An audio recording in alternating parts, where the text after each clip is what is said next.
This is Guardian Radio, your station for up-to-the-minute news, intelligent, interactive, and engaging conversation. 96.9 FM. The views and opinions of the hosts and guests are their own and do not necessarily reflect the position of the management and staff of Guardian Network.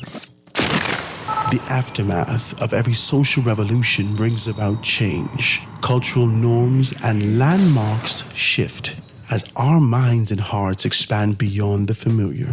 To everything, there is a season and a time to every purpose in the land of the living. This is our time to renew, revive, and restore the hope lost to the busyness of life.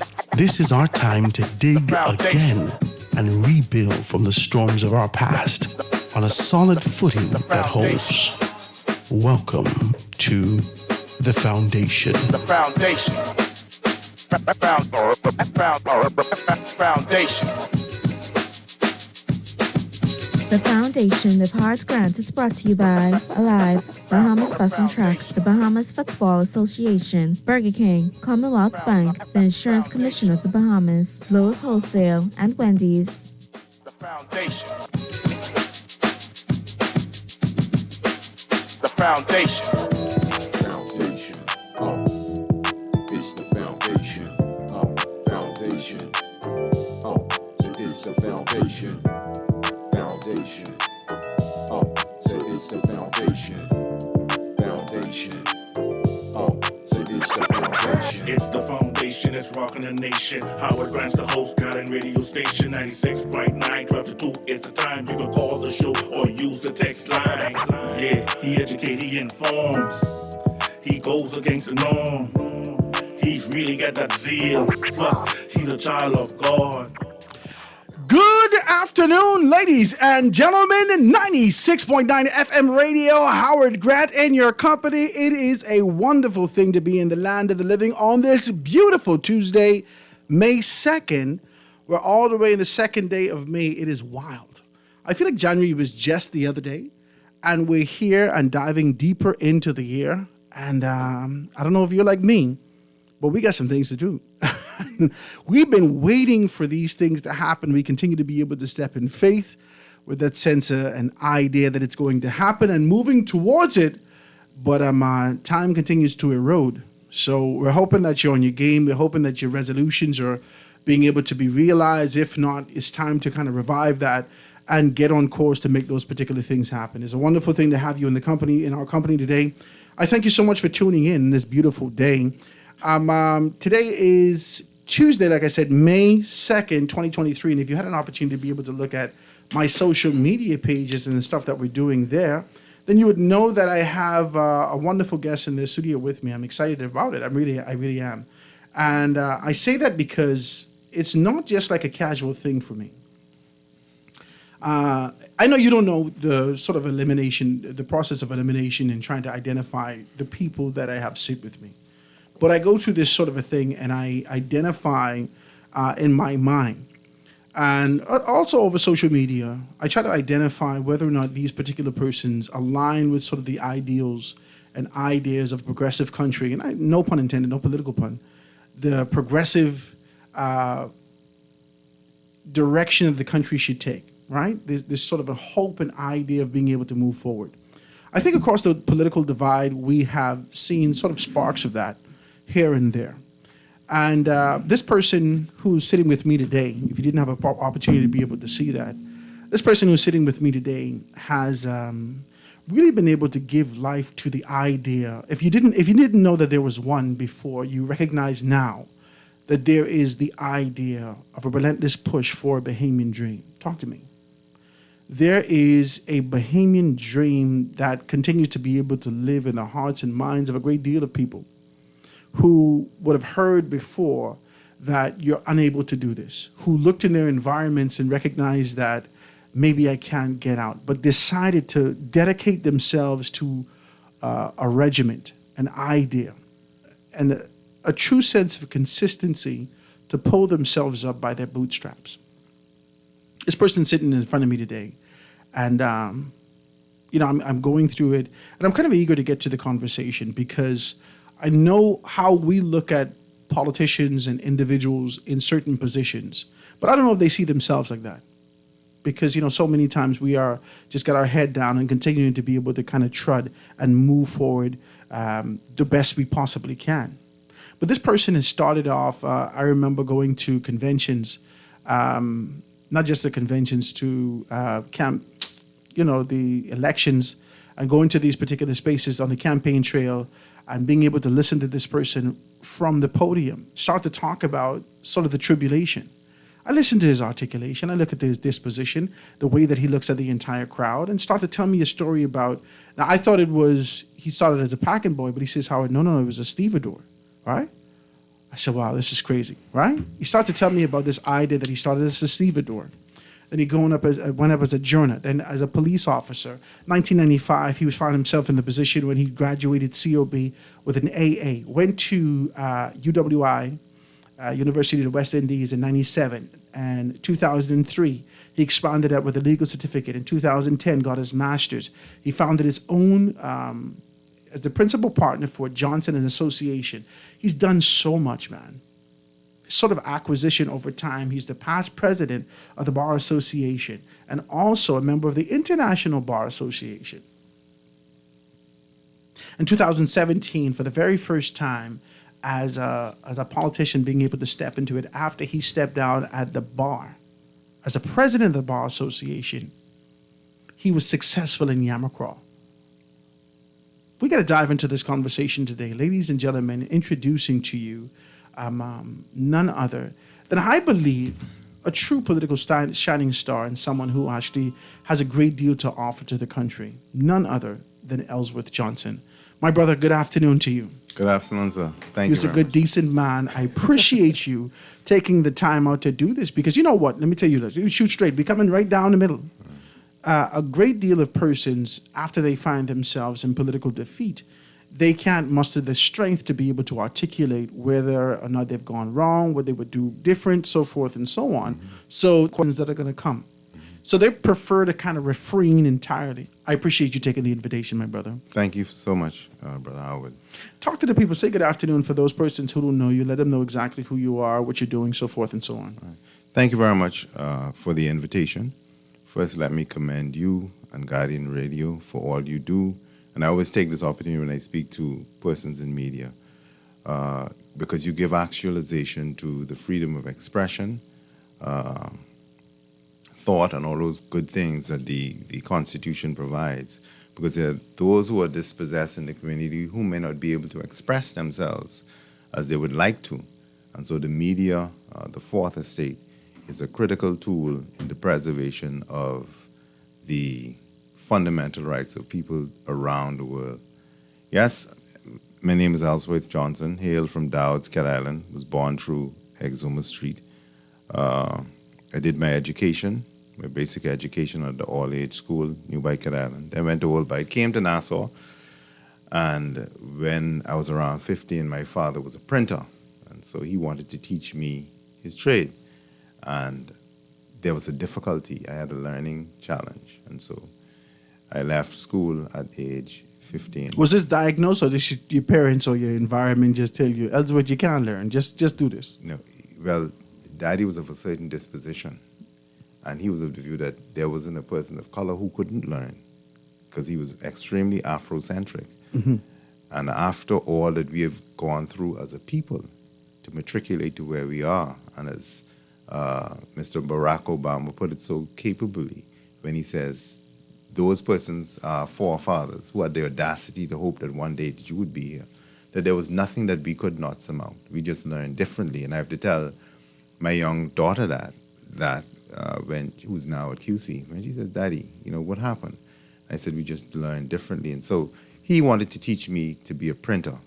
And I had some challenges. So he took me to see Mr. Aris Monka, Gale Wisdom. They did some assessments. And I left school. Daddy said, well, you're 15, you're a man, you got to work.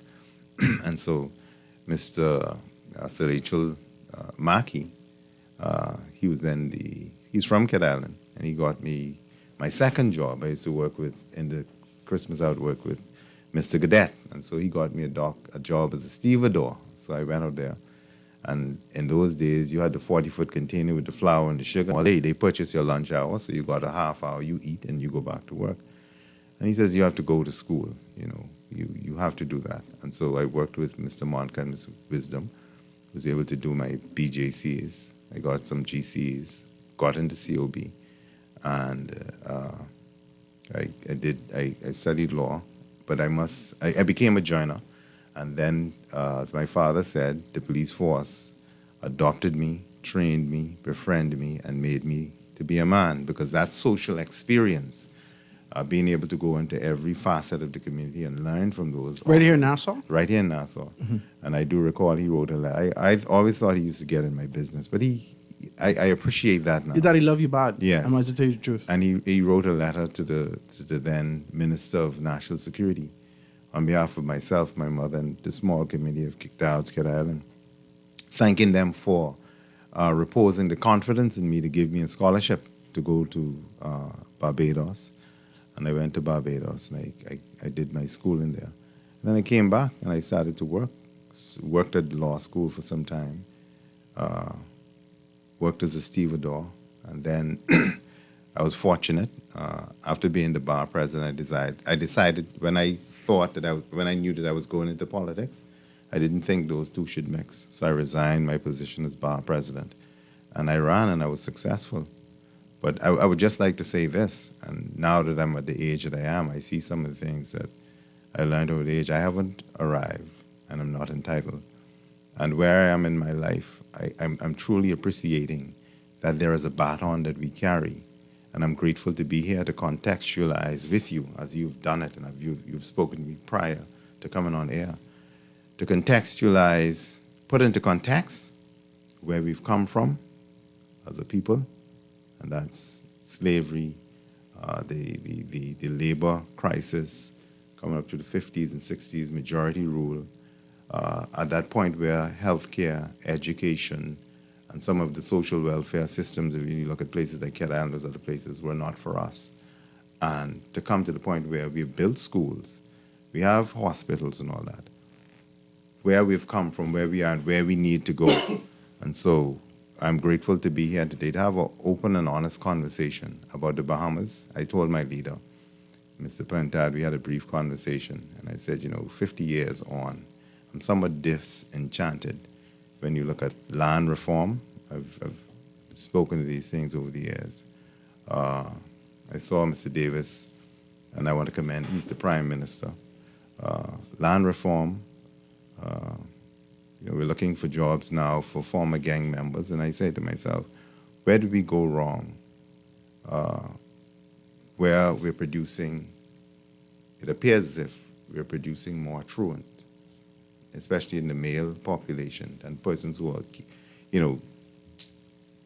positively engaged. I want to talk to you about that. Yeah. I want to get to this kind of a disenchantment position, but that only could come through, in my view, after you told me sort of the tribulation that you would, or the process, let's do that, the process that you would have gone through to be able to acquire knowledge, information, education rather.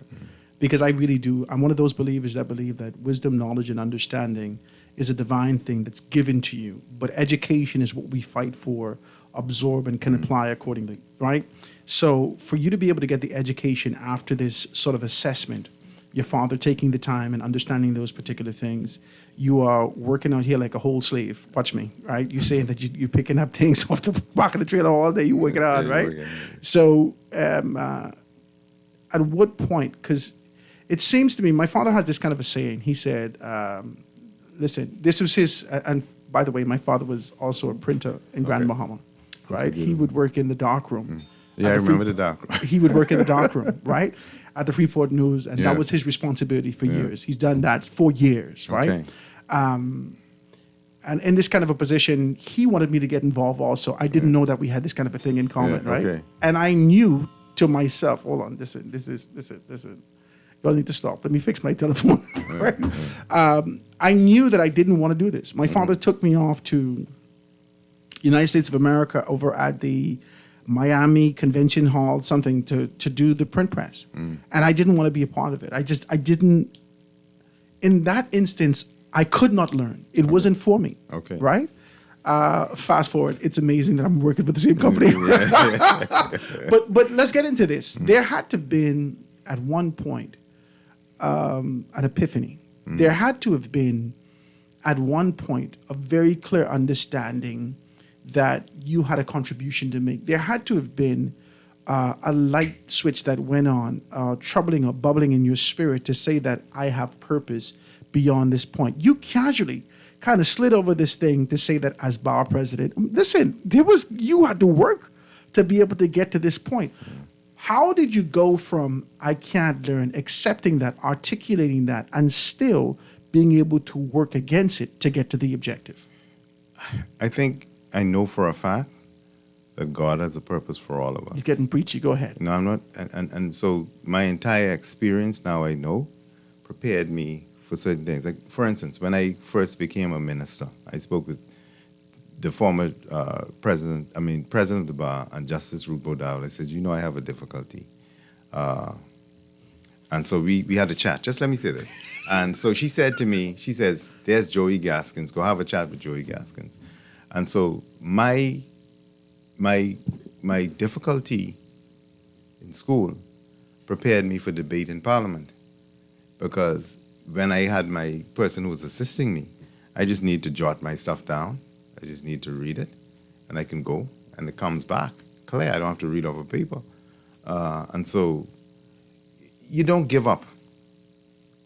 You don't give up. And I find, and that's what I find, there's been extraordinary challenges that not just myself, but people around me. I've had the good fortune of having people who come into my life who encourage me. But that's just it. And you just keep going. The only group in this world, to my mind, I was taught that we are the most sophisticated and technologically advanced piece of creation ever. Mm-hmm. We are the only ones on the face of this earth that was given the Great Commission to conquer and subdue. And I tell my daughters this now. Mm-hmm. It requires effort every day. Some evenings you go to work, I go home and I say, Lord, I can't take it anymore. And then you get up in the morning, he shows you a new day, and you go at it again. Gotta go at it again. Like a beast. Yeah. And so I credit that to my grandmother, growing up on Cat Island. Mm-hmm. You still have those communities where subsistence farming, fishing. We didn't know that you had depression in the economy on Cat Island. You just got up and you loved what you did, and you made it happen. And so coming to Nassau, I continue with that. So that's just what you do. And you try your best to be fair with people in your dealings. What is not yours, you don't take. I listened to this, and there's a great debate that exists. This is only the beginning of the conversation, ladies and gentlemen, so let me just get the base out. There's a debate that exists here about the position of the country. Bubbling to the surface is a conversation that the former Prime Minister has really, extracted certain elements and presented it socially. And that has been actually taken and applied far and wide. And that concept is the new norm. The new norm. There is this idea of a new norm with this introduction or desire to be able to educate and inform about transgender education, trans disabled, so forth and so on. There's so many expanding things.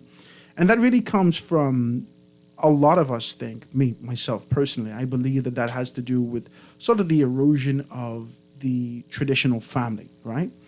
Now, when I listen to you and the relentless support that you have, the way that your father has shown you that he loves you in terms of support, so forth and so on, I believe, and you could correct me, that subconscious understanding also, with the backdrop of the community that you come from and your family, so forth and so on, gave you a drive that they supported you. Now you need to be able to prove to them that their efforts are not in vain. And so I want to know from you whether or not this kind of support this push was as a result of the support that you got or received from your family, your loved ones, so forth and so on, to continue to push forward. Yes. You were taught that on every day. You had you got up early in the morning, you had to pray in the morning. My grandmother got you up around 5 in the morning, you pray. What age you left Cat Island? I left Cat Island at the age of 14, 15. So 14. your whole formative learning, the foundational years, there. was in Cat Island. Cat Island. And you came to Nassau for the summer So and you go back. this proverbial socioeconomic struggle that we have now, it ain't nothing new to you. You just keep going every day. You just keep going, yeah. This is crazy. I want to talk like this. I appreciate the conversation. The conversation is going to take a turn. Ladies and gentlemen, I want you to be a part of it. 323-6232-325-4316, 325-4259. Anywhere from the Family of Islands, toll free, 242-300, 242-300-5720, and also 422-4796. That's the text line. Now, I want to talk like this now. You have been a part of these things. I watch you, Ellsworth. And I watch with great interest because quietly I have aspirations to become a part of this thing. Talk to me. Quietly I have aspirations to become a part of national leadership, not from the perspective to say that I got something to say, but Lord, I want to contribute. Is this my purpose? Have you called me to this? And I've been propelled in one way or another to kind of move in these areas. So I watch with great interest men and women who I'd seek to emulate quietly, who I can be able to extract soft elements from to apply to myself. So I watch you and others, right? We ain't got to call all these other people names. There's a great deal of people. And I watch, and that's why we lend you critique and say, I like what you did here. I think you could have done this better here. Because we're watching you. Quietly, there's an expectation for you to be able to rise to a position where the traditional politics and the socioeconomic environment or socio-political environment is washed away because of conviction and because of position. Talk to me now. I will get to something. Watching you transition, taking on a position and being able to retire or resign from the Bar Association as president blew my mind. Why would you do that? Because to my mind, the Bar Association holds an incredible position in the community. You have the Legal Profession Act. It is there to support the judiciary. We are officers of the court. And there's a certain duty that the bar is called upon to play that is always supposed to be impartial, fearless, and committed to that office. Educating persons on the law, defending the judiciary fearlessly, and saying those things that the ordinary organization may not want to say. And that's what you do as lawyers. And so when I came to go into politics, I personally, my conviction was that the president of the bar, those two just don't mix. To my mind, certain things, I met a preacher the other day, and I said to him, he was hanging around, political party. And I said, I've watched you for years.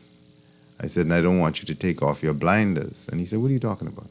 I said, I'm not perfect, like Nelson Mandela said, but you have a calling.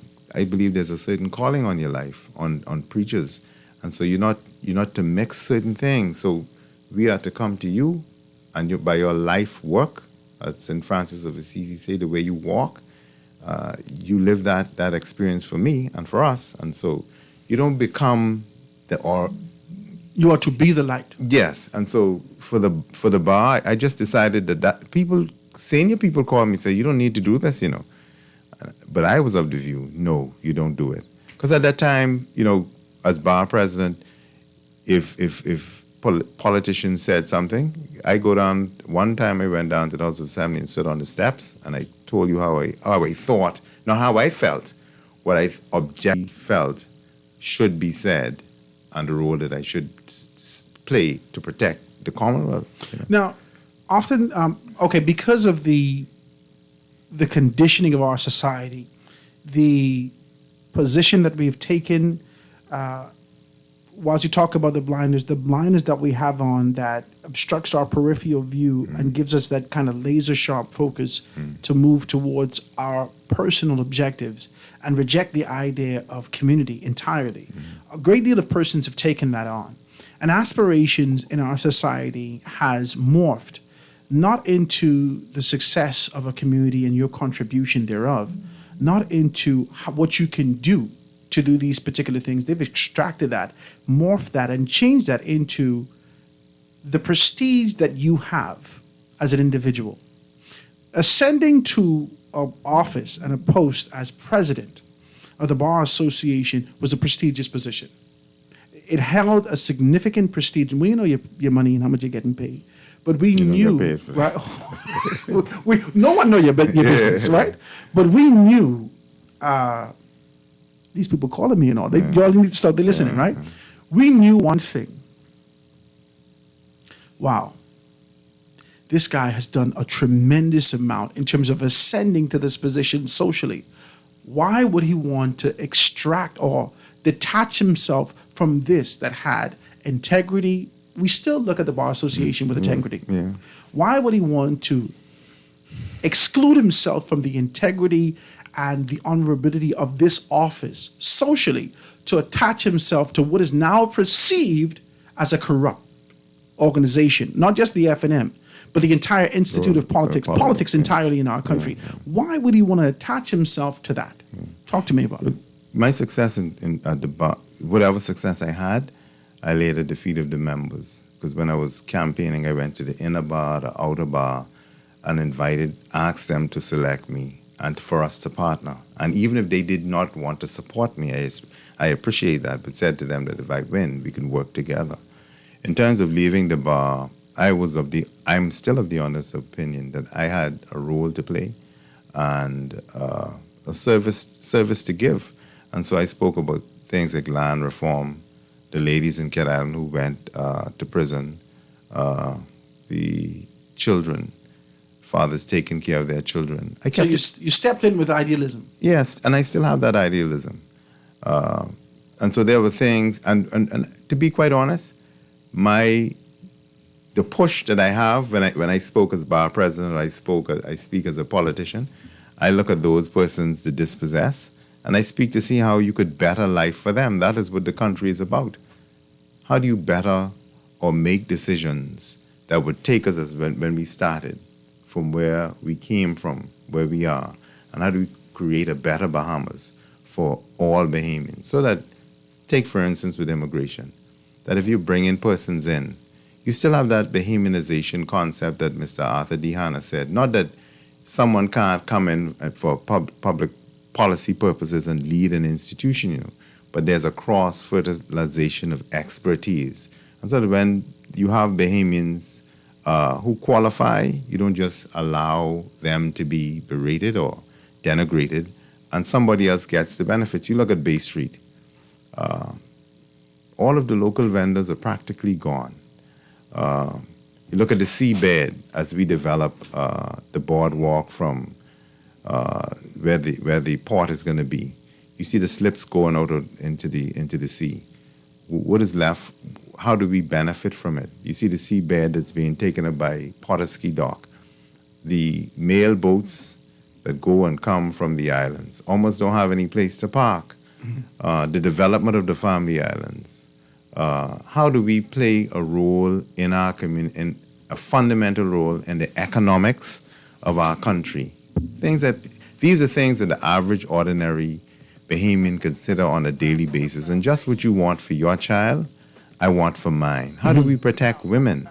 How do we take it to another level from coming from a state where they raped, mutilated, and robbed a people of their person? Didn't destroy their integrity because we grew to be a good people.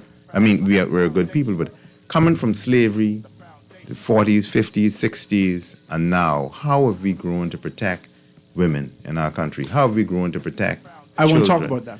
I want to talk about that. Ladies and gentlemen, we've gotten the foundation, the layout. We understand his heart. Let's put some questions to him. 96.9 FM radio, Guardian Radio, Howard Grant, the foundation. We're going to take this quick commercial break and be right back after this. The foundation.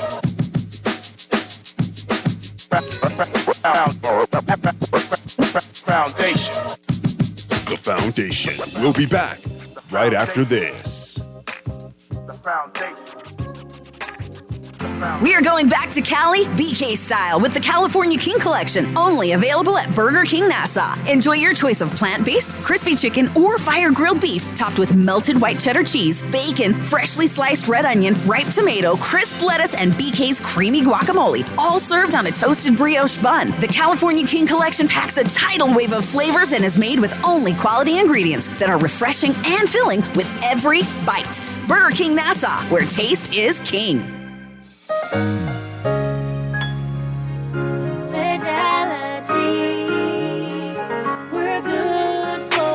My business couldn't survive without my credit card machine from Fidelity.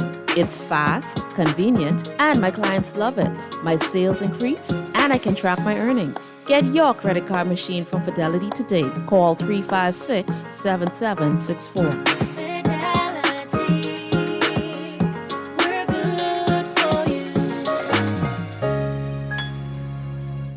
Lowe's Pharmacy is celebrating its 70th anniversary in grand style with an anniversary raffle. Spend $70 or more at Harbor Bay, Soldier Road, Palmdale, or Southwest and enter to win lots of amazing prizes like a 2023 Toyota Rush, 7-night Caribbean cruise for two, 2-night stay at Margaritaville, Bahamas, $700 MasterCard, and so much more. Shop and win with Lowe's Pharmacy. Drawing date May 13th. This is Guardian Radio 96.9 FM. Fresh news, smart talk, all day.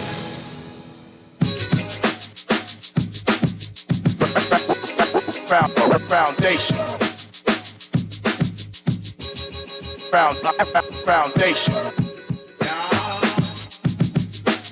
The foundation. The foundation. And we are back, ladies and gentlemen, 96.9 FM radio. Howard Grant in your company, The Foundation, live and in full effect on this beautiful Tuesday afternoon. Really being able to chomp it down at the top of the show. If you're just tuning in, Howard, who you got on today? If you're just none other than former Cabinet Minister Ellsworth Johnson with the Free National Movement last administration. He's been able to tell us about sort of his journey to this position. And where he's come from with education, where he's come from with his learning disabilities, where he's come from with his commitment to these particular things, where he's come from with his relentless push and the desire that's, unquenchable for him to do the right thing here in our society. I tell you, man, I really want to just kind of find those persons, and I feel like I'm good enough. This ain't kind of tooting my own horn, but I feel like I got my discernment turned up significantly, that I can identify those things in a great deal of persons. And that's why I reach out to a great deal of persons to sit with me. And I'm always grateful for them to take the opportunity to be able to accept that invitation. So, my brother, I'm truly grateful for this. Now, I want to go into this. In government, you first got in 2017, which I thought was an amazing thing. You stepped in Yamacraw. You became the Minister of State for Legal Affairs in the Office of the Prime Minister, being able to do those particular things. And I thought it was crazy. And I said to myself, wow, I believe that this is a shining light. There is a subconscious, very quiet expectation that you would have been sort of the consciousness of the cabinet. The former Prime Minister, Hubert Minnis, had made some declarations, proclamations, positions, and really being able to speak. I see maybe just like how Donald Trump spoke about the fact that he is not a politician, that he is a doctor, and these principles and ideas, these ideals will be able to travel with him, and we will truly see reform, that the narrative that was being spewed at the time socially through political campaigns and whatnot was that we're done with lawyers. We've had enough lawyers. We've had these particular persons. Now, let's find someone with the integrity and the wherewithal to be able to do those things. Fast forward 4.5 years, now, significant years actually that passed, there's a great deal of persons that are left with sort of sour grapes. But before that, we looked at it and looked at the makeup of the cabinet and said, this is where integrity begins. We looked at Ellsworth Johnson. Ellsworth Johnson coming down from the bar president and stepping into cabinet, this has to be the consciousness. Talk to me about that transition and what you heard in terms of the expectation of persons when you stepped in that position. I tell you, it was a great learning experience. let me say this. I support the leadership of Mr. Michael Pintard. But as I've said to Mr. Pintard and others in the party, that my support is not blind loyalty. So it doesn't mean that I don't talk to Dr. Minnis, Mr. Ingram, and even when I go to bed tonight and I pray, I have to pray for the Prime Minister, because he's a leader. And so, but I think at some point, history may speak very well of Dr. Minnis. Dorian, COVID-19, his legislative agenda in terms of the Proceeds of Crime Act, which allows one to take undisclosed, unexplained wealth away from persons. The Public Procurement Act that the side opposite voted for and then came in and says too rigid. The Fiscal Responsibility Act that prevents one just before an election giving away all these contracts, but periodically you have to give an account for the assets of the people. I know that it may be under investigation, the feeding of thousands of people during the COVID-19 experience, and hearing my colleagues argue that we should give the food away from headquarters, and Dr. Minnis says, listen, everybody in the country deserves to eat. And you didn't hear one complaint by a PLP or an FNM saying because of their political persuasion they did not get. The project downtown for the development of the port, which is now seeing that there's a walkway that goes straight to the dock and is intended to go all the way down to Bahama with the development of Arawa Key. And there was a reason why they gave the tax exemption in the over-the-hill communities, because the intention was that they should be able to create small businesses so that persons could come over the hill. Thousands of people that would come to that port. In the night, they can come over and you could see property development. Removing tax for people who want to reinvest in the family islands. A number of different things were done. During the COVID-19 experience, let me say this, the digitization of the digitization of the economy. Immigration, we digitized, we went very quickly, we went cashless. The intention was by this time, you should be able to sit in your office, and I really want to push that, and I say it deliberately, and make your applications online. We got with industry, and we partnered to do some stuff in immigration. We also started the first, I think, secret shopper program in the government, where we had Diane Phillips and a lot of people who was monitoring immigration. And guess what I told them? I said, the minister will be subjugated to the secret shopper program. And so Luby Georges was a part of it. We were monitoring applications in immigration. That's how we know it was happening on the gates. I went there one day and I said, tell me why when I call immigration I can't get through. The lady said, well, I get in problems if I tell you. I said, no, you wouldn't get in problems. She said the phone don't work. But we were paying for a state-of-the-art phone system. We called BTC, we called our service providers, they put it in. We created a control room. We started having meetings across. So a number of things were being done. I think even in trade, education, the dump fires, you don't see them anymore. And you didn't hear anything with any contracts going missing. Rumi did, and those did a phenomenal job. Fisheries, we passed an act that only allowed Bahamians to take a great chunk of the resource. So there are a number of things, but I think the PR was very poor, and so a lot of things that was done, you just don't hear, but you see the benefits of it. I got to touch this, right? I write this. I'm writing. You can. I do recall when we got everybody in industry, and I want to commend Dr. Tanya McCartney, Christine Roll, the people from the Insurance Commission when we were blacklisted. Every Friday, with the police force, the defense force, every regulatory group was in the AG's office, working and traveling, and eventually we were removed from the blacklist. So those are some of the things we were doing under strenuous circumstances. So I just say that. And you believe all of this will be able to bode well historically for the former Prime Minister Minnis, Dr. Minnis. This is what I say in the party, and I said it the other day. I was at Carmichael Road. I know we'll get back to where you want to go. I said, listen, the success of Mr. Ingram, the success of Dr. Minnis' successor or whoever is the success of the Free National Movement. And we can't be afraid to speak about it. We have one leader this time, and he has my support. And so I just wanted to say that, right?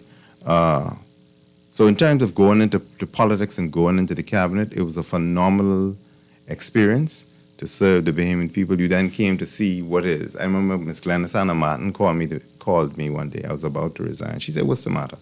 And I told her. She said, "You think everything..." Resign from cabinet. And she says to me, she says, "Ellsworth, you think everything that we do on this side I agree with? But you got to put on your big boy pants now. This is about running a country. This is about national security. This is about education. This is about preserving the sovereignty of this country. And in doing so, you have to be able to be in an environment, vehemently disagree, but you have to come out as a unit because it can't fall apart." So I remember when I said that the Prime Minister should have appointed the Chief Justice, and somebody called me and said, "Hey, you and the Prime Minister don't talk, hey." And that was from someone from the side opposite, Mm-hmm. I got it. Let me tell you, I got the text. I remember you taking that position. Yes, I got the text from the President Minister of Foreign Affairs. He says to me, "Ellsworth, you and the Prime Minister don't talk?" I said, "Yes, we do." And he says, "Well, if you talk, you're a part of his cabinet. Why wouldn't you say that directly to him?" And it's in the newspapers. He said, "Fix that, man." The level. So it brought you to a certain level of maturity, and then one thing you put a lot on the table. Yeah. You put a lot on the table. Yeah. I want to go to a commercial break, but I got to be able to prelude with a couple of things. Not a problem. And in this prelude, we'll start with the last thing and then we move forward. Sure. Even Fred Mitchell, in his particular capacity, then I think he was the shadow minister for immigration. Yes, he was. Right? And the shadow minister for foreign affairs, right? Even Fred Mitchell, for him to call you. No, we text. For him to text you this sort of an information, relentlessly a PLP, all of his... Listen, he punctuates everything. And as always, PLP all the way. For him to kind of call you, even he, whether he admits it or not, that text and this conversation says to me that he quietly expects you, continues to expect you, to move towards the consciousness of an organization and being able to adhere to not only the spirit, but the application of the constitution of the organization. The structure that exists, the protocols that exist for you to be able to take those steps, as opposed to what everyone else is doing out here, jumping into the newspapers. We see that happen in the Free National Movement right now. Even Fred Mitchell. To go further, to talk about being able to leave the cabinet and having another member have a conversation with you from the side opposite, which is Glenasana Martin, to talk about putting on your big boy pants. The first thing that pops up in my mind is this a compromise versus your conviction? We got to talk like this. Of course, yeah. Is this compromise versus your conviction? Are you compromising your convictions to kind of become a proverbial pretzel to serve in this particular capacity? Because we know that you serve at the pleasure of the Prime Minister. Yes. I got to know these things. There's a lot I want to talk about. I want to talk about Dorian. I want to talk about COVID. I want to talk about all of these things that you put on the table, because in politics, as you know, perception is reality. It's reality. And the reality is that you are your proximity to the information, to the truth, because the truth is on the table before you. As it may be concealed, it may not be accessible to the entire country, but because of that, there also exists the perception externally. We perceive this, especially when you start to talk about the food program.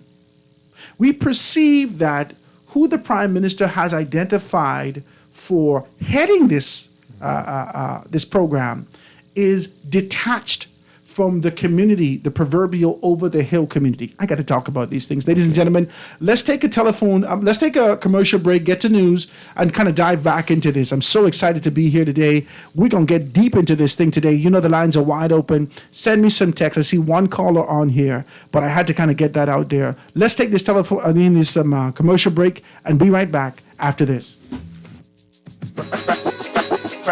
Foundation.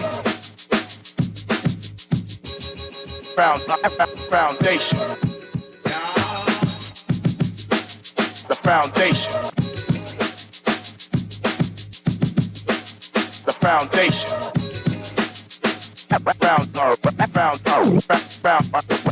Foundation. Foundation. The foundation.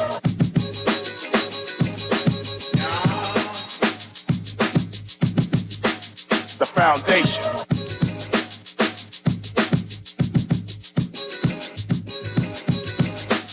The foundation. The foundation. The Foundation. We'll be back right after this. The foundation. The foundation. The foundation. The foundation. At Popeyes, we have a deal worth driving for. It's our shrimp tackle box. Taste egg tender and delicious shrimp marinated in our Louisiana spices and fried up fresh and crunchy. Served with our ultimate cocktail dipping sauce, one regular side, and a warm buttery biscuit. Add a blueberry cream cheese pie or a strawberry cream cheese cup to your order. Stop by any Popeyes for your shrimp tackle box today. Love that chicken from Popeyes. Samantha's always on point. She doesn't miss a thing. When she signs up for any insurance policy, she reads all the fine print. She knows what's covered, what's not covered, and she's aware of her deductibles. When it comes to insurance, it pays to know your policy. Review every insurance policy so you know what you're covered for. This message was brought to you by the Insurance Commission of the Bahamas. Ready to step into the future? From your front door to the backyard and everywhere in between. See and speak to whoever's there with Ring Video doorbells and security cameras now available at Alive. Protect what matters most, all from one easy app, available in your Google or Apple Play Store. Visit bealive.com/ring to learn more. We are alive.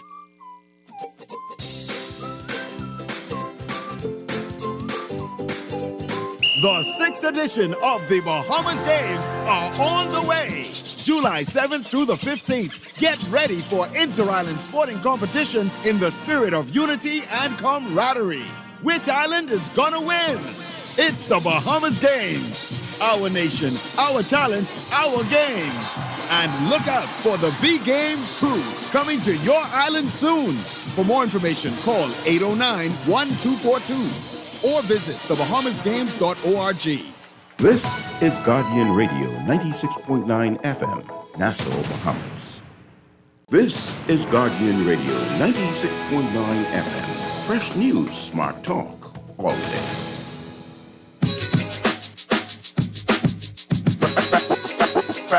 Foundation. Foundation. The foundation. The foundation.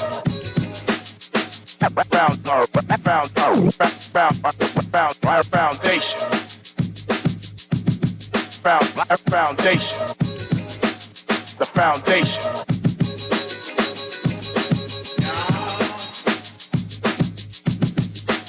The foundation. And we are back, ladies and gentlemen, 96.9 FM radio, Howard Grant in your company right here on The Foundation. If you're just tuning in, I don't know where you were. What you got to do is get one of those AirPods, pop it in your ear, and play it on your phone no matter where you are. Because this conversation is one for the ages, is one for the books. I'm sitting here with none other than Ellsworth Johnson, and we're really getting into it. Now we've done our part with the pleasantries at the top. Let's get to the meat and potatoes. When we left off, Ellsworth, you started to talk about a couple of things, right?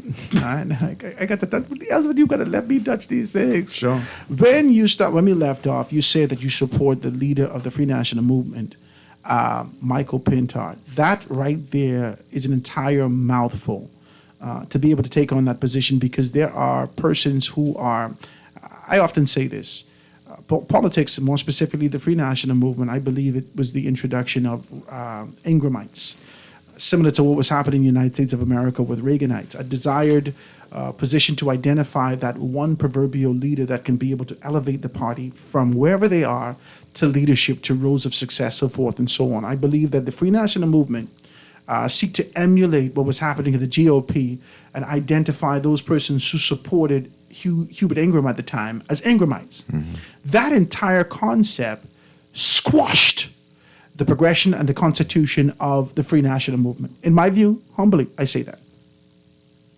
And so now, fast forward into the future, people are still desirous of looking for that one individual with the wherewithal, the charisma, the character, the poise, the prestige, even the finances, economically endowed, the relationships, to be the leader of the organization. The Free National Time has only identified one person who can do that and remains with us, Hubert Alexander Ingram. Prime Minister Minnis came in and he started to speak about that the Ingram era is over. We thought it was peculiar. Ingram's still with us. He's still contributing. He still has significant international relationships. He must have a plan. We were enamored by this sort of an idea that every time tribulation comes up against him, he still finds himself successful. Some of us, some superstitious, say things like, my God must be with this man. My God, he like a coconut tree in the hurricane. He keeps standing. Loretta gone at him a couple of times. These things. So let's do this. To say that you support Michael Pintard speaks to the spirit of the Free National Movement and supporting the leadership constitutionally that stands in this kind of position. But the tribulation that exists right now with the fighting fractions of Michael Pintard having a meeting over here and former Prime Minister Minnis having a meeting over here and finding that constituency chairman's supporting Minnis. Why would you take on such a strong position to say that you support the leadership of the Free National Movement in the person of Michael Pintard now? Because you can shy away from it. No. Talk to me. One of the most powerful gifts that God has given us is that of choice. And so I have a choice. One of the things I find rather unacceptable, and I think, well, you have to be sensible, is that sometimes people's yea are not their yea and their nay is not their nay. I'm man enough to say, hey, that I support Mr. Pintard. My loyalty is not blind. Obviously, that support is as long as I think he's in the best interest of the party. When that changes, he will be the first to know. And when I say my support for him is not blind, that means that I still have respect for Mr. Ingram, Mr. Dr. Minnis. And so that's how I govern myself. And that's where I am. At the end of the day, we must understand that it requires a community. It requires every member of the Free National Movement, where they are, to participate if we want to win, if we want to be of service to the country. At the end of the day, it's about the service. If you look at the constitution of the party, it looks at a party that will eventually, that has the blessings of God, that is sanctioned by the Constitution. And its truest intention is to protect the fundamental dignity of the country and the people that live in the country and provide an environment where they can self-determine. Now, I think in both parties, people miss that because they see political power as an opportunity for self-aggrandizement, right? And so there's nothing wrong with, and at the end of the day, people will come to vote to say who will lead the party when we have a convention. And so I don't know that we should get lost in who's the leadership, but the philosophy, the ideology. The philosophy is gone at the door with successful. Just allow me. It's not gone because we still have that history. We still have people in the party who are prepared to speak about a successor, to speak in today's term in terms of where we are as a country, where we are as a party, and the role that we should play. And let me just say this. You have to be very careful when, in every organization, there is disagreements. It's how you work those out. Husband and wives have disagreement. Hell, there was a war in heaven. There's no war in the Free National Movement. In every I think some members have to be disciplined enough that they don't take the whatever disagreement or apparent disagreement there may be in the party out in the streets. This is the self-aggrandizement. And so we're desire to be able to be perpetuated. But if you externally, if you look at the side opposite and what has happened there, nobody in 2023 would think that O.B. Roberts wouldn't have ran the last election. Now you're going far quick. We can get to them. So I'm just saying, in the side opposite, they have their difficulties. In the Free National Movement, as a living organization and breathing organization, we will have our disagreement, but we must deal with them inside. And for those persons, I think they're out of order. Not that you don't have the freedom of expression or conscience, but there are certain things that is to be dealt with inside the party. This is what I say to and I always say this when I have an opportunity to speak to constituency associations. That is Her Majesty's Loyal Opposition. We are a policy-making organization. Whether or not the government, and we are part of the government, you have the majority who will formulate the government. The opposition has its special role in ensuring, being vigorous, and being energetic to ensure that what comes out is in the best interest of this country. What is your role now within the Free National Movement? What is your position and role now? Because I got some other questions I want to be able to... I sit on Executive Council. Okay. I sit on Council. Okay. I sit, I'm also vying again for Yamacraw. Now, I have private chats with my leader. It's heavy what you're saying. You're vying again for Yamacraw. Yes. So just let me say this. We're far out to say that. You ask me. If you don't plan to succeed, you plan to fail. The Chinese prepare for 1,000 years. Why can't prepare for 4? Yeah, but one thing, to be able to release it into the universe now, the opposition got to come. Well, I don't care. Okay. I'm here. We're talking. I like this conversation because I want to know some things. Yes. So the Free National Movement, give me an opportunity to be able to lay this out. The Free National Movement, while you talk about these things, you talk about, I give these particular members wrong.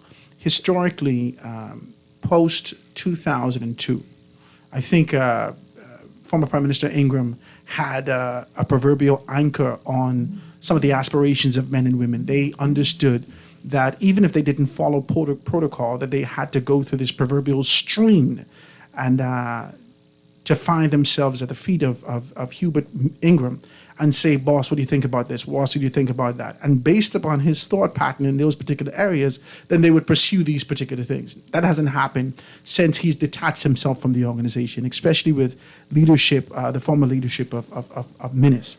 Now, I want to know this. Hubert Alexander Ingram had committed themselves significantly in the last election, wearing, even with his accoutrements and being able to wear the paraphernalia of the now chairman of the organization, which is Dwayne Sands. And we knew that you vied for that position as chairman of the organization, wasn't successful. Dwayne Sands got that. There is enough social speculation and chatter that exists in political areas that says that because Ingram supports Dwayne Sands, this is just culture and tradition of politics in our country, there is a quiet expectation that Dwayne Sands would eventually rise to leadership position of the Free National Movement. That's one. Two, there is also social chatter that indicates that we will see the return of former Prime Minister Dr. Hubert Alexander Minis being able to come to this particular position, right? And so maybe this social turmoil or this political turmoil that exists within the Free National Movement and the unsettling position that you have is because everybody wants to be the chief and no one wants to be the Indian. Talk to me about roles and responsibilities and identifying what should be done in the organization to ensure that everyone is right size and the organization can move forward without this kind of a turmoil. Well, I can't speak to the intention of the former Prime Minister, Mr. Ingram, and or Dr. Minis. I don't speak for the party. Let me just say that in the conversation that we're having. And as I said, there are disagreements, and every organization will have their disagreements. You have to work them through. There's one party, there's one opposition, there's one leader, and in that context, we move ahead. I don't agree with everything that everybody says, but I agree to disagree.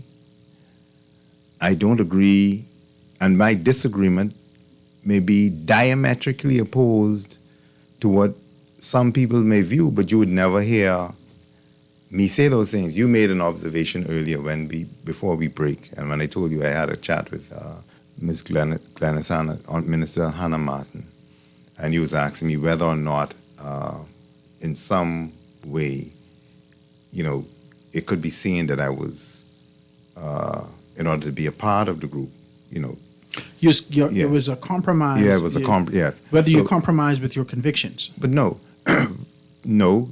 If and and this very quickly, if what you're called upon to do is diametric, so philosophically unacceptable to you, you know what you can do. You can leave, and you've had persons who've left those positions. Now, being in a political party or being in a political organization is a very serious thing. You can't be on a boat and be a part of the crew, and because a violent storm comes and you're in the bottom of the boat, in the engine room, you decide to vacate. It makes no sense, and that's the reason. I contextualized my discussion when we started. You came from a point of slavery where they would cut off your genitals and do all sorts of things to you, and we made it through that. These are light times. We came from a time when there was a dissident 8, where vicious things were done to people. We came from a time where, as powerful as you say Mr. Ingram was, you had people like Mr. George Capron, who challenged their authority consistently, almost at every meeting, violently, sometimes using words that they should not use. But that's life, and that's how you grow. I think sometimes when we see that there's a disagreement, we don't understand how it removes the chaff, it brings in. There's a reasoning for these things, so you must take it in its context. And so, whatever is happening or not happening, and what I find in politics, that sometimes is overinflated in terms of what is actually happening. It's going to work itself out. At the end of the day, the Free National Movement will endure, and I honestly believe that it will be the next government, but it has to contextualize itself to deal. Just allow me. It has to. Howard, I have to smile at this because I like this. Let me tell you why I like this. Because when you indicated that you use some language that we've identified to be true for the one organization, the oldest political organization in this country. This one party, one leader concept only exists in the only exists in the PLP. We haven't seen those particular fractions. We see the fights, but we've seen at the end of the day, they amalgamating their strengths and being able to get back to it. That hasn't happened in the Free National Movement. That's not so, Albert. That hasn't happened. I disagree. Okay, watch me. When you finish, I'll go. Watch me. When Loretta Turner Butler actually vied for that position, leadership in the party, the night she came up with her star, it was a conscious decision that she's made to be able to present herself an almost fraction in the party. When former deputy leader of the party and organization, Peter Turnquist, started to speak about this sort of an idea. What is this? What is this? I well remember. Okay, you remember this. Okay. So when we saw Sir Cecil take on this kind of position to talk about what the party should be, and then the introduction of Hubert Alexander Ingram, the party, even though under the banner of the Free National Movement, gravitated towards the concept and idea of Ingramites. The party has perpetually fractioned itself and separated from the constitution of the organization, perpetually. And while you speak of the idea and the spirit of what the organization should be, in theory, the practical application is that there is tremendous is fighting in the organization? And if this unity exists, why not reach back out to Loretta Turner Butler? Why not reach back out to these particular persons who have dissipated and gone afar off? We've now heard Michael Pintar talk about, after he would have gotten this sort of a pushback from Hubert Alexander Minnis and the former Prime Minister, being able to amalgamate his strength and support. Now we see Michael Pintard, after a term almost in this kind of an office, a year and some in the office, saying we got to be able to bring the people back home. Why does it take relentless tribulation for the movement to understand that unity is... Oh, but that's not only endemic to the Free National Movement. I don't understand, and I cannot appreciate when you say the Free National Movement has moved away from its constitution. Just went over it the other night. In terms of Dr. Minnis himself has indicated in an interview with Shanique Miller a few days ago that Michael Pintard is the leader. You can't, the organization through its constitution and the side opposite has a way of electing persons who will run the party. Now, it will not always be smooth operating. There are those who may have a disagreement with the leader or Dr. Sands, who will confirm who's chairman. Mm-hmm. But I think the life of the organization is that people can agree to disagree and still be around and not obliterated. And so as we move along, this is a part of the growth process. And so I think there are those who may want to portray as if, no. I go to the meetings. I participate in the meetings. We have a vibrant party where persons, if they don't agree, they go to court. But they still come to meetings. Howard, Howard. I like it. You may laugh. No, I gotta laugh. That is a part of the structure in we live. That's a part of it. Listen, there been, as a lawyer, the Justice Stephen Isaac said, man, if you disagree with me, you could write your own judgment, as long as you don't impinge the administration, the smooth flow. So leadership, Ms. Ingram or whoever is in the party, they're not gods. You can disagree with them. And so people, and that's what, and listen, this is what we need in this, just allow me. Often to the political detriment. This is what you need in this country more, that you're able in a small country to disagree and still survive. Howard, this is not, listen to me. But is the objective survival? You speak to the politics in the Bahamas, and anywhere you go, you make a decision, people vote, and they decide who they want to go with, right? And so there will be some winners, there will be some losers. That's just how it is. But it goes on, because at the end of the day, it's about taking the country forward.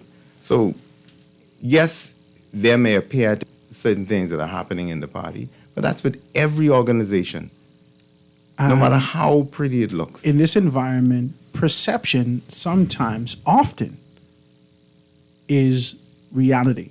And it actually can be able to be a magnet to pull you closer, or sort of a repellent to push you afar off. And what we're seeing with the Free National Movement in this day and age, that it has become somewhat of a repellent. No, I don't agree. I think for the large part, the majority... But that's your responsibility. No, you got to disagree. No, I will disagree. Okay. For the large part, the majority of FNMs, they support the party. They support the party. But the numbers didn't show that in the last election. No, Howard, there was some... You lost. It didn't show in the election before. Okay, there was so many things that happened. Yes, agree. People had a choice. It was the greatest non-voter turnout in the history of the Commonwealth of the Bahamas, and that's a part of. And now that you raise that, that's a part of the beauty of a constitutional democracy. Yes. That in a very non-violent way we change governments. That's the beauty in a micro level of a political organization, that you could have disagreements. Mm-hmm. And on a macro level, yeah. People to decide. Yes, and this is what Mr. Ingram says, that they're different in every party. There are factions. Leadership must know how to bring those factions together. Yes. To do what is in the best interest of the country. How's the trifecta of leadership that exists in the Free National Movement? Dr. Sands in the chairman's capacity, Shannon Cartwright in the deputy capacity, and Michael Pintard. Have they done what is necessary to be able to unify this organization for this time? I think they are, and I say that being extraordinarily careful, because there are things that go on in the party that I'm not prepared to discuss on a show. Absolutely. So, to my mind, they have the support of the party. Yes. There may be those in a party. Let me say this: there are people in both parties who just support the party and will never support the leader. They don't come to meetings or anything. This is their party, right? And so they come and they support. There are those who have the support different persons in the party. But this is the fractionalization that I talked about. No, these are the how would people allow who me. are the Cecilites. These are the people who are the Ingramites. These are the people who support Minnis. Would you have that in the side opposite, where you have persons who will always, some people still think Sir Lyndon is the prime minister on some of those islands. And you can't tell them about anybody else. Let me open up the lines. Guys, 323-6232, 325-4316, 325-4259, 242-300-5720, 422-4796. First call on the line. Go ahead. Hi, caller. Good afternoon. How you doing? Everybody's on it. Yeah. Hi, good afternoon. What are you doing? Hey, what's up, Anton? Hey, I'm doing fine, thank you. And former cabinet minister, Mr. Johnson, how you doing? I'm okay, Mr. Anton. How are you? I'm doing fine, thank Okay. you. Interesting conversation. Thank you. I've been tuning in for the last, 25 minutes or so. And you prompted me to call in with one of your last comments, Mr. Johnson, where you were speaking about your position, or your as you see it, your position of unity within the party that you support, the FNM. I want to take something that you introduced to the conversation to a national discussion as it relates to all political parties or persons who are apolitical in the country. And it is very important, Howard, and that point shouldn't be diluted. It is very important what Mr. Johnson expressed, that you must have political leadership in the country. You must have political organizations in the country where differences of viewpoints, diametrically opposed differences in viewpoints can be expressed at the strongest levels, and there still be a respect for each other, and where you are not disagreeable or seen as disagreeable on either side, and where, because you have a very strong viewpoint against perhaps even the party leader, you are not shunned as a result. And I think until we can demonstrate nationally as a whole that we can arrive at that level of maturity politically in the country, we will continue to see where politics and colors are used to the advantage of a few over the advancement of the nation. That's what I wanted to add to the conversation. Thank you for that viewpoint. Thank you, man. Thank you so much, Anton. I hear what you say, Anton, and I raise you, well, why the eradication of the backbencher? Why? Why the systematic perception? This is what we perceive. This is what we're looking at. The systematic approach and eradication of the backbenchers. We've seen what happened to Gregory Moss.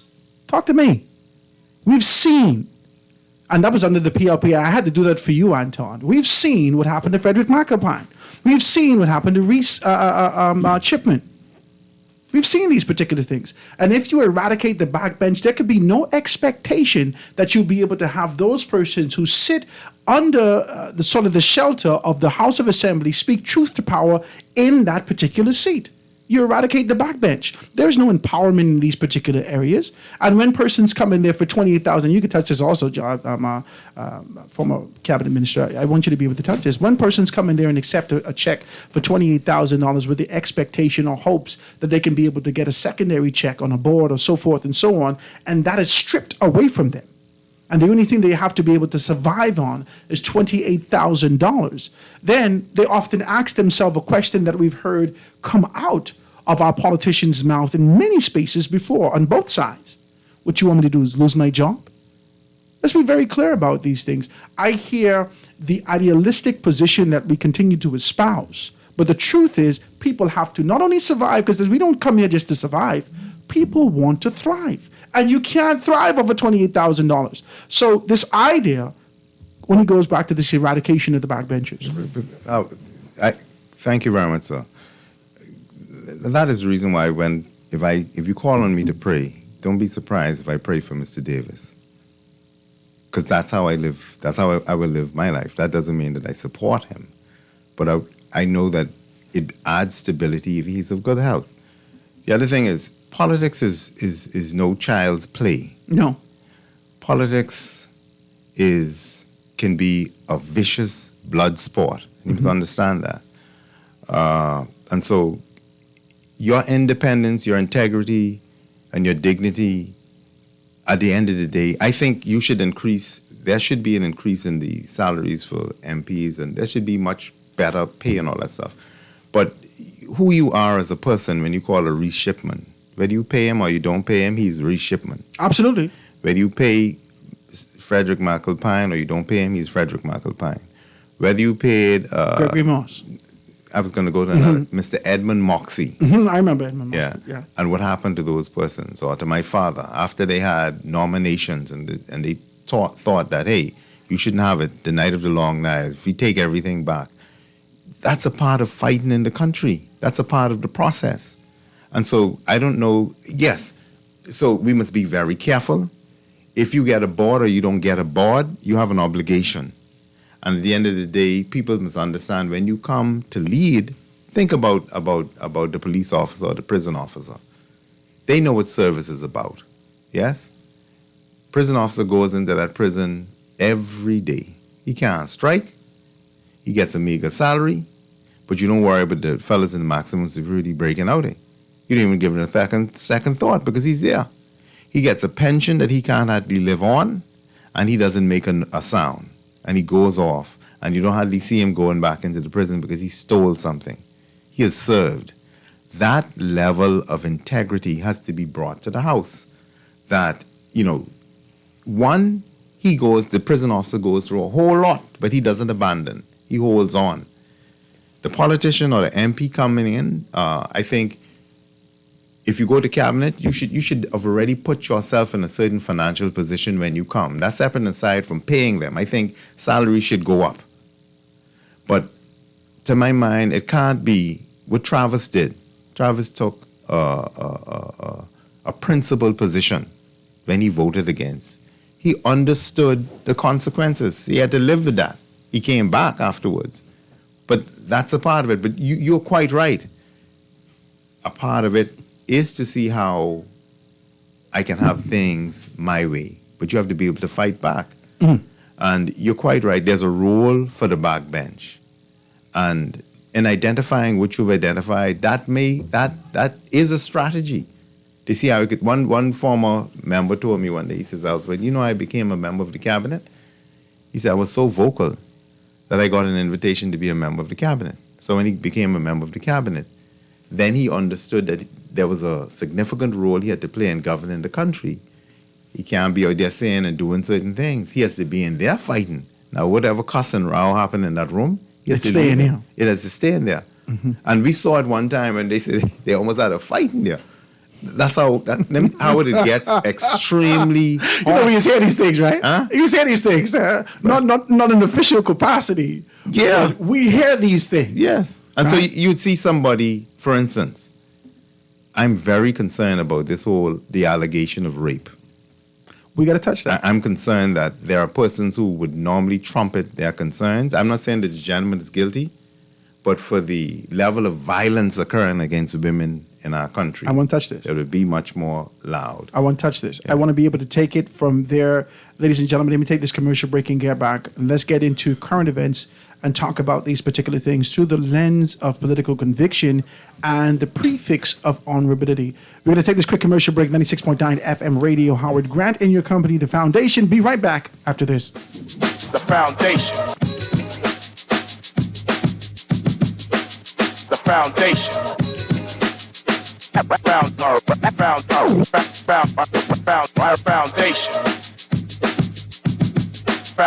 Foundation. The Foundation.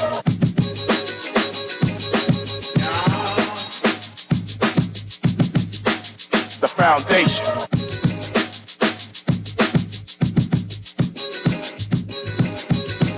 The Foundation. We'll be back right after this.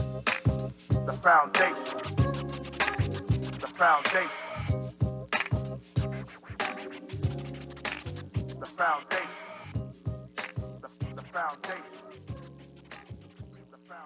Ready to step into the future? From your front door to the backyard and everywhere in between. See and speak to whoever's there with Ring Video doorbells and security cameras now available at Alive. Protect what matters most, all from one easy app. Available in your Google or Apple Play Store. Visit bealive.com/ring to learn more. We are alive.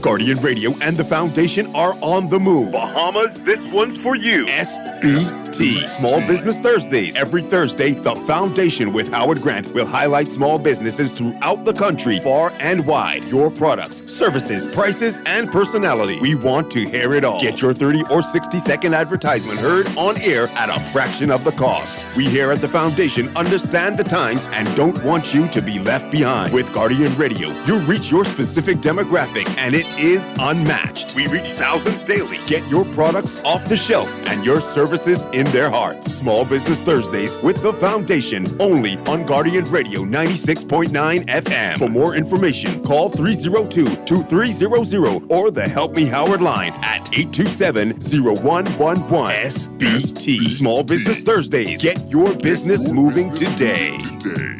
This is Guardian Radio 96.9 FM. Fresh news, smart talk, all day. Tired of banks forcing you to use technology to bank the way they want you to? Your convenience is important. So no matter what your banking needs, Commonwealth Bank's friendly staff are always available in branch for that personal one-on-one service. But when you choose technology, our online and mobile banking app offers you state-of-the-art functionality. The choice is yours. Commonwealth Bank. Bank the way you want.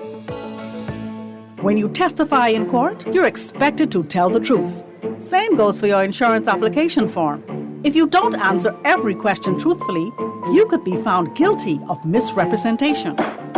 Leaving out just one piece of information on your insurance application can lead to misrepresentation. That means your insurance company could deny your policy or reveal claim.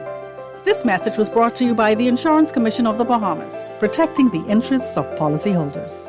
Get ready for the ultimate beach soccer showdown. The Bahamas Football Association presents the 2023 CONCACAF Beach Soccer Championship from May 8th to 14th. Head to the Beach Soccer Stadium beside the Sydney Poitier Bridge and witness the action. Cheer on the Beach Boys as they compete against powerhouses from 11 countries across the region, like Mexico, El Salvador, and the USA. Gather your friends, family, and flags and cheer on our Beach Boys. Admission is absolutely free. For more information, visit bahamasfa.net. Don't miss out on all the action at the 2023 CONCACAF Beach Soccer Championship, May 8th to 14th. See you there. This is Guardian Radio 96.9 FM.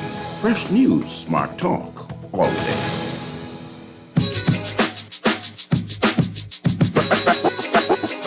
Foundation. Foundation. The foundation. And we are back, ladies and gentlemen, 96.9 FM radio, Howard Grant, the Foundation, sitting here with none other than Ellsworth Johnson, being able to talk about these things. Let's tackle some social issues. I wanted to get into immigration with you, but I know that could be a long, drawn-out conversation, so drop me some nuggets in there. We know that your capacity as former minister, we want to talk about this progression that's happening, but more specifically, we want to talk about these certain allegations of rape that has come to the forefront. Not talking about the minister. The member. We're not talking about an individual. I don't want to do that. I want to talk about this idea. And over the past week and some, we've been talking about honorability, conviction, and being able to do the right thing in this position. We know how our society works. We know that you won't lose your job. We know that you have to take care of your bills. We know how, bitter and cold that persons can be against you, especially when these allegations are levied against you. But what do you do in this capacity? After there has been social allegations,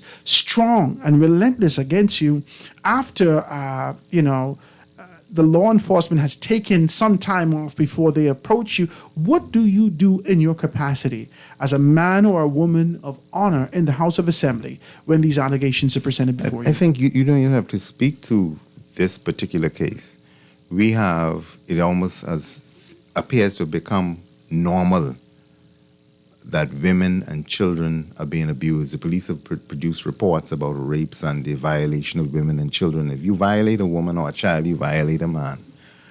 Dr. Sandra Dean Patterson, those have done a phenomenal job over the years in bringing to fore some of the difficulties that are faced.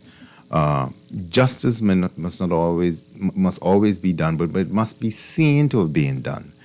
And in these circumstances, let's speak to the case.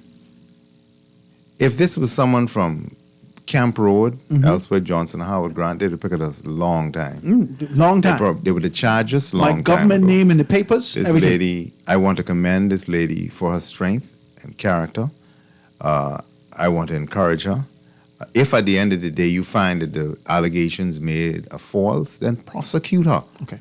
That's heavy what you're saying. Yes, then prosecute her. Let me tell because you she why. ought not make those statements. But if they are true, and if there's reasonable cause to suspect that he's committed it, you go pick him up. The police doesn't make that determination. You get all the information and you put him before the courts. The lazy river of misogyny that has kept our society afloat quietly over the years finds itself pronounced in this moment, where even women will say things like, well, I don't trust her. That's what the woman them saying.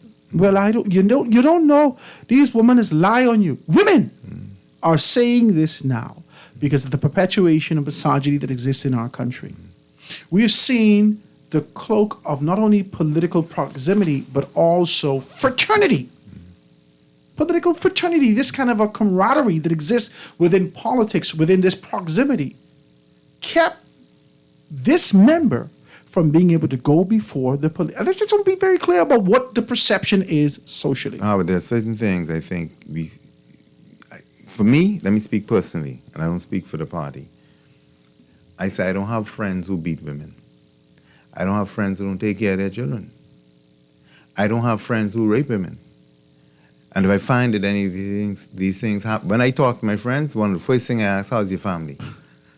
And I ask you, but how you This is family? very specific. Of course. These very specific. But you didn't ask me how would you beat your wife. You do this here? No, how your family? You think that's going to be incorporated in No, the you wouldn't tell me Okay, that. talk But if I ever presume that you beat your wife, Okay, you have a problem. Okay. And so these type of things with what is unacceptable. When you see, let's say for instance, when you see them picking up old women and riding them around, when you see, I've been involved in the Adrian Gibson case and the Lanisha Roll case, and I've seen, and I'm calling for, there has to be a commission of inquiry about how we treat, I'm not talking about Roll or Gibson, but how you treat some people. We expected this sort of legislation to be laid down on the proverbial stones and etched into stone under the former administration. We expected, because you started to kind of, under the former administration with ministers, we expected that a great deal of things would be done to kind of right-size this country. We expected when it came to, because you started to talk about the legislative agenda, you also talked about the food program, you talked about education, you talked about trade, you talked about the dumbfire, you talked about fisheries, you talked about all these particular things. But one thing that you left out is the delivery. The deliveries unit, right? The delivery unit who had the objective of being able to identify sort of the pronouncements that was made even in the charter of the government, even in the manifesto. The delivery unit was responsible for being able to execute these things. I'm telling you, man. The entire spirit of the Bahamas had this sort of an excitement that the Free National Movement under the leadership of Hubert Alexander Minnis would do it. You know what I think people forget, and they did not know, that budget and ministries were cut by 20% while people were at home for almost 2 years. We remember. While you couldn't hardly meet, and there was a speaker who was saying you shouldn't even come to the House of Assembly. I think we forget a whole lot of stuff. And in the context of doing that, you had ministries who were holding electronically holding international conferences And so there was a whole lot. We seemed to skip Freeport and Abaco being devastated and destroyed, and people are still not on their feet. And then going through an international pandemic where everything grind to a halt. And we were able to come out of that with our economy still stable while attracting thousands of persons, high net worth persons into this country. And you saw revenue going up. Now, what happened shortly thereafter, I don't know where they get all the money from to be spending, because it freaks me out. Sometimes we didn't even eat, or they stopped the food from coming to the House of Assembly. You bought that yourself. So I don't think our memories are very short in terms of where we were, and everybody was so religious and praying every day. My sister was the first to die from COVID-19. Could not come off of Bimini. They couldn't get a flight to get out. Your sister? Kim Roll Johnson. Yes, I remember. And so all of these things were happening while we still ran a strong legislative agenda and were able to take ourselves off the blacklist and prevent our banking system from shutting down, right? Yes, there are things that we could have done better.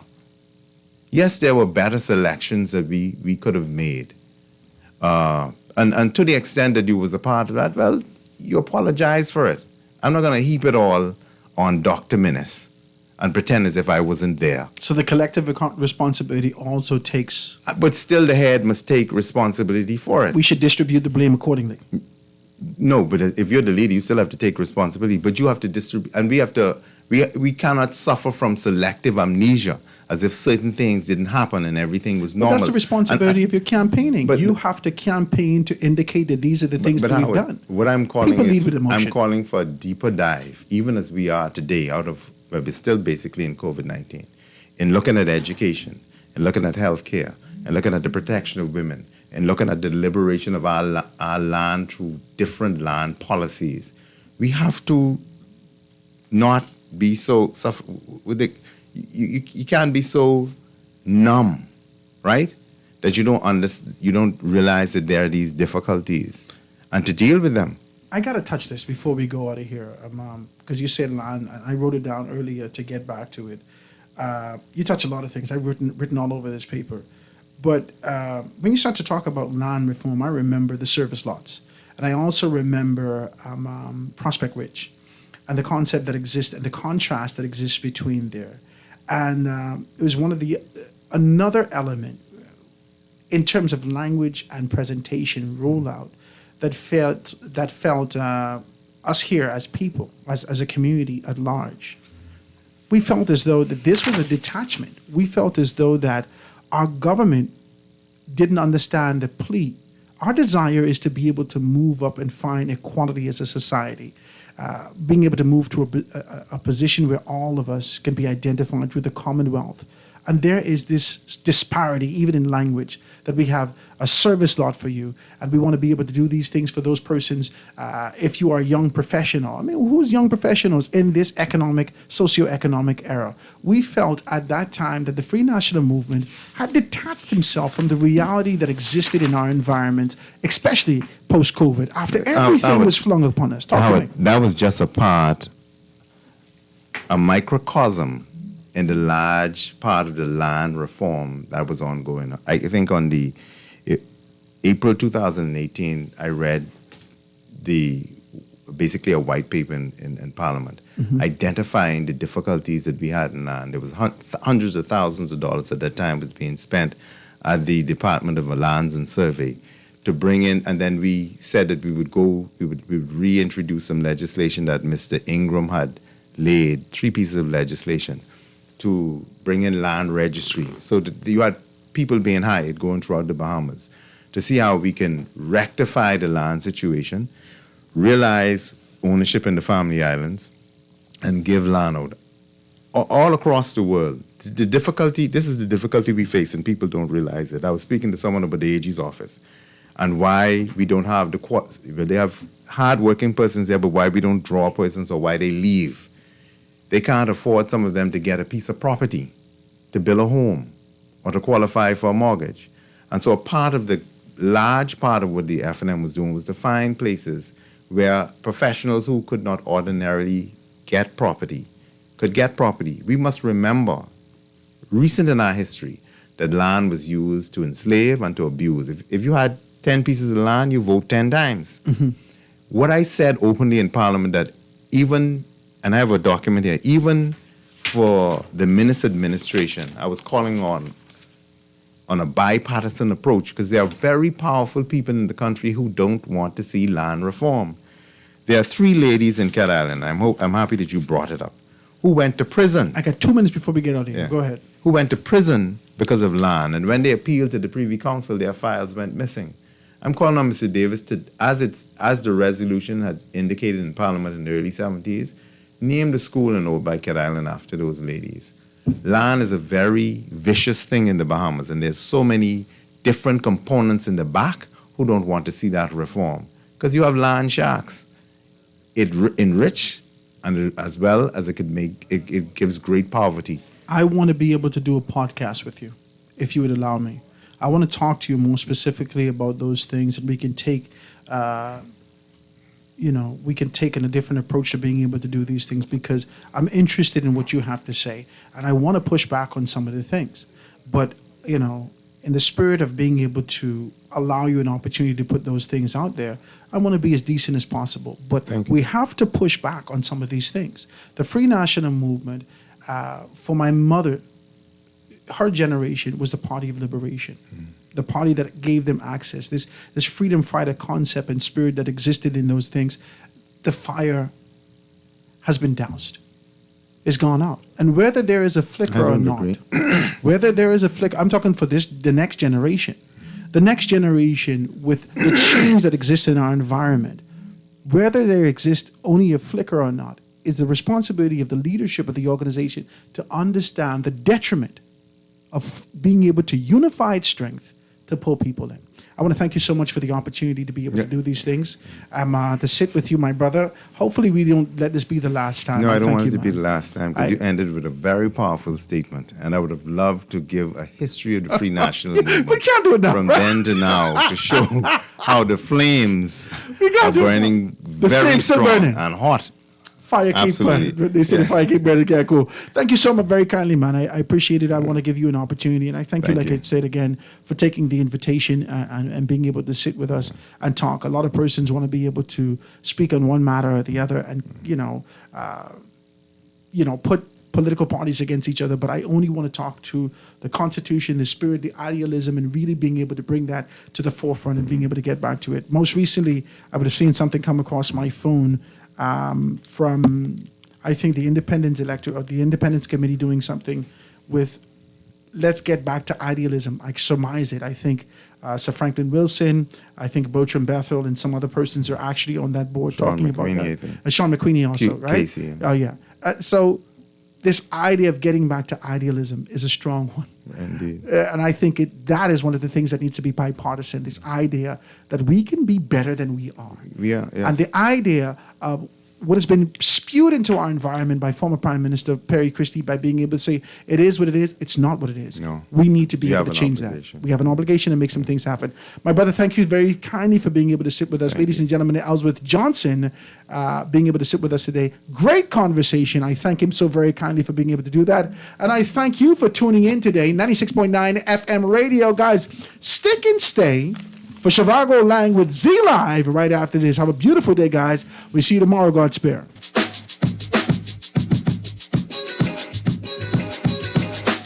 The foundation.